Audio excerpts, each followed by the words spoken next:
Friends, I am Shivraj Aditya और मैं आप सभी का स्वागत करता हूं आप ही के अपने यूट्यूब चैनल पे। आज के सेशन में हम लोग देखने वाले हैं indeterminacy and stability of structures का पार्ट नंबर 34। पार्ट 34 में हम लोग 2 से 3 क्वेश्चंस देखेंगे, ठीक है। इफ टाइम परमिट्स 3 ही देखेंगे and I make you understand different prospects और डिफरेंट आइडियाज जो हम लोग स्ट्रक्चर्स में लगाते हैं, ठीक है। और भी डिफरेंट टाइप्स के हम लोग सिचुएशंस देखने वाले हैं। ओके, तो चलिए स्टार्ट करते हैं। So this is part number 34, है ना, पार्ट नंबर 34। तो इसमें देखिए, तो ये है पहला क्वेश्चन। पहला क्वेश्चन आप बोल सकते हो, है ना, पहला क्वेश्चन बोल सकते हो, या फिर आप बोल सकते हो कि एग्जाम्पल है। मैं आपको एग्जाम्पल देके समझाने की कोशिश कर रहा हूँ। तो ये एक सिंपल सा फ्रेम है। तो एक, अरे यार, यहाँ पे रोलर है, ठीक है, यहाँ पे रोलर है और यहाँ पे हिंज है। दिस इज पॉइंट ए, या फिर आप ऐसा कर दो, this is point A, this is point B, this is point C, this is point D, और यहाँ पे इंटरनल हिंज है, यहाँ पे इंटरनल हिंज है। तो अगर मैं इसका ds निकालूं तो क्या होगा, DSE प्लस DSI। अभी तक तो आपको पता चल चुका होगा कि इंटरनल स्टैटिक इंडिटरमिनेसी 0 ही हो रहा है, क्योंकि 3C माइनस RR है ना। अच्छा, यहाँ पे 0 नहीं होगा, ठीक है, बाकी ज़्यादातर सिचुएशंस में 0 हो रहा था। चलो इसमें तो 0 नहीं होगा, चलो इसमें हम लोग लिख के ही करते हैं ना अच्छे से।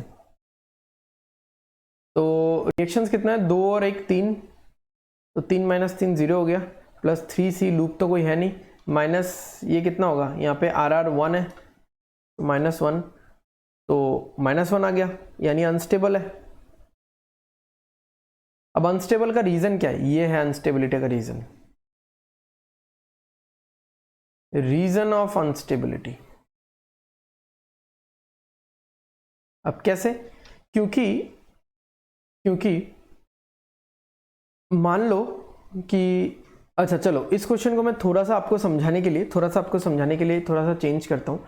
इस पे मान लो एक फोर्स इधर भी लग रहा है, इधर भी लग रहा है, और क्योंकि वर्टिकली हॉरिजॉन्टली हर तरफ फोर्स लग रहा है, तो मैं रिएक्शंस सारे ही कंसीडर करूंगा, ठीक है, जो लगते हैं। जैसे अगर मान लो सिर्फ वर्टिकल फोर्स लग रहा होता तो मैं इस सपोर्ट पे ये वाला हॉरिजॉन्टल फोर्स कंसीडर नहीं करता, बट क्योंकि मैंने इस फ्रेम पे हॉरिजॉन्टल वर्टिकल फोर्स दोनों लगाया है, तो मैं तीनों के तीनों इक्विलिब्रियम इक्वेशन भी कंसीडर करूंगा, और मैं ये भी कंसीडर करूंगा कि जितने भी सपोर्ट रिएक्शंस है। तो अगर मान लो ऐसा होता, तो इस फोर्स से ये वाला कैसा बन जाता, पता है, ये वाला कैसा बन जाता, मैं बस ऐसे बना रहा हूं इस चीज को, ये ऐसा है ना, ऐसा नहीं, फिक्स्ड एंड मत मानो, हाँ, जस्ट मैंने स्ट्रक्चर को जस्ट ऐसे ही बनाया रफ।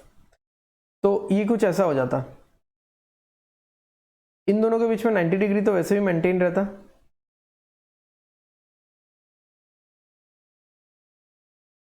तो क्योंकि ये वाला डी पे, ये वाला जो डी है, डी पे आपने रोलर दिया है, तो ये पॉइंट सी पे क्या है, पॉइंट सी पे ये यहाँ पे रोटेट कर सकता है, यहाँ पे रोटेट कर सकता है, ठीक है ना।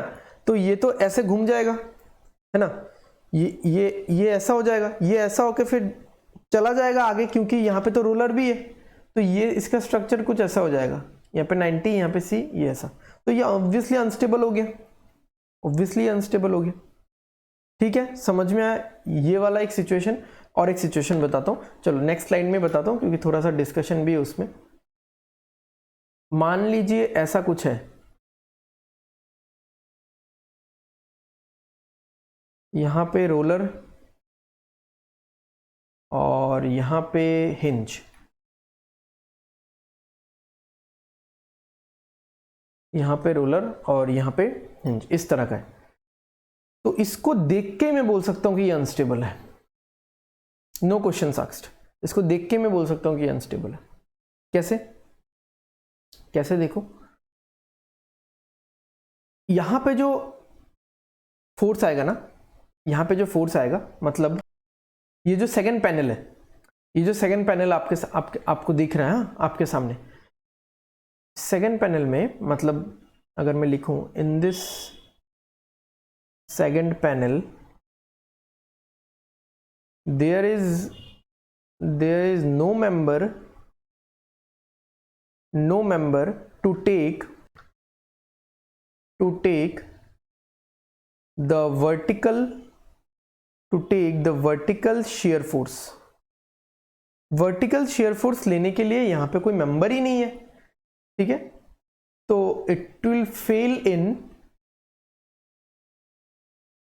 This will fail in panel share. Panel share में ये फेल कर जाएगा.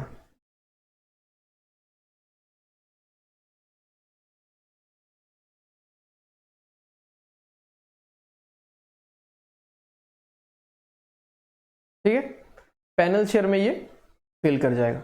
Got it. अब यहां पे आप ये भी बोल सकते हो कि मैंने जो आपको बताया था static indeterminacy of stresses, static internal indeterminacy of stresses, मैंने आपको बोला था ट्रायंगल फॉर्मेशन देखना है.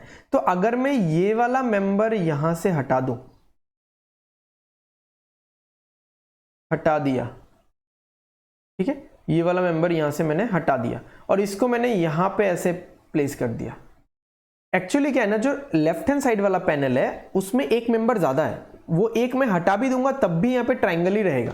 ठीक है, तब भी यहाँ पे ट्रायंगल ही रहेगा. तो ये स्ट्रक्चर कैसे बन जाएगा, ये स्ट्रक्चर ऐसे बन जाएगा, ऐसे बन जाएगा. अब ये स्टेबल है. ठीक है, अब आप ऐसे ही देख के बस बोल दोगे कि दिस इज स्टेबल क्योंकि यहाँ पे ट्रायंगल का फॉर्मेशन हो रहा है.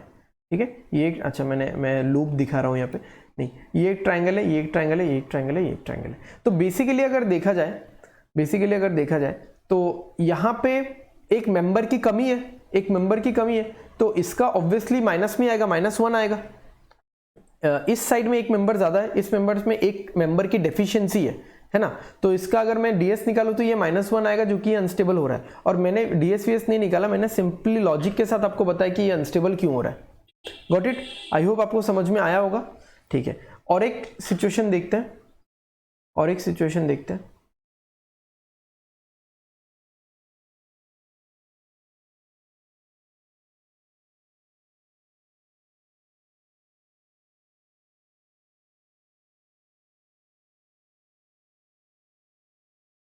द बीम, ये क्वेश्चन में दिया हुआ है. हाँ, the beam is supported by links. The beam is supported by links. तो अगर आप यहां पे देखोगे 3 रिएक्शंस तो आप बोलोगे हाँ है. अगर आप यहां पे देखोगे नॉन पैरेलल रिएक्शंस तो आप बोलोगे हाँ है. अगर आप यहां पे देखोगे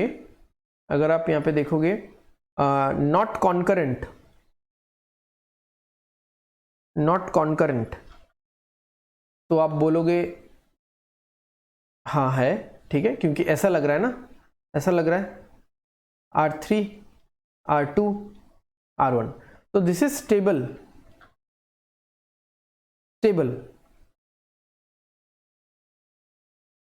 एज ऑफ नाउ. क्यों मैंने ऐसा बोला एज ऑफ नाउ? कब फिर अनस्टेबल हो सकता है? अगर हॉराइजेंटल स्लैश इंक्लाइंड लोड लगा देन स्टेबल नहीं होगा. आप यहां पे देखो, ये जो स्ट्रक्चर है ये लिंक्स के साथ जॉइंट है. तो अगर यहां पे मैं एक हॉराइजेंटल फोर्स लगाऊंगा तो ये तो आगे ही चला जाएगा ना, ये आगे ही चला जाएगा. समझ में आ रहा है ना. तो ये जो बीम है this is connected by links. Got it. This is connected by links. तो इसलिए यहाँ पे आपके सारे स्पेसिफिकेशन फुलफिल हो रहे हैं, फिर भी इसको मैं स्टेबल बोलूंगा, अभी के लिए बोलूंगा. अगर कोई हॉराइजेंटल लोड आ जाता है या इंक्लाइंड आता है, इंक्लाइंड से भी होगा ना, क्योंकि इंक्लाइंड लोड का एक वर्टिकल कंपोनेंट रहेगा, एक हॉराइजेंटल कंपोनेंट रहेगा. तो अगर आपके यहाँ पे कोई हॉराइजेंटल या इंक्लाइंड लोड लगता है तब ये स्ट्रक्चर अनस्टेबिलिटी भी शो कर सकता है, या शो करेगा ही, आप ऐसा मान सकते हो. ठीक है, तो आज के सेशन में इतना ही रखते हैं. मिलते हैं हम लोग अगले सेशन में, सेशन नंबर 35 में। सेशन नंबर 35 में हम लोग कुछ इंपॉर्टेंट क्वेश्चंस, इंपॉर्टेंट एग्जाम्पल के ऊपर अच्छा सा डिस्कशन करेंगे। ओके, सो आज का सेशन यहीं पे ख़त्म करते हैं। सो मिलते हैं हम लोग अगले सेशन में। अगर आपको वीडियो पसंद आया है, अच्छा लग रहा है, आपको इंप्रूवमेंट हो रहा है, देन लाइक करो, शेयर करो और सब्सक्राइब कर दो, सो दैट आने वाले वीडियोस के नोटिफिकेशन आपको तुरंत मिलते रहे। ठीक है, तब तक के लिए take care, bye bye, God bless you and study hard and study well. Signing of.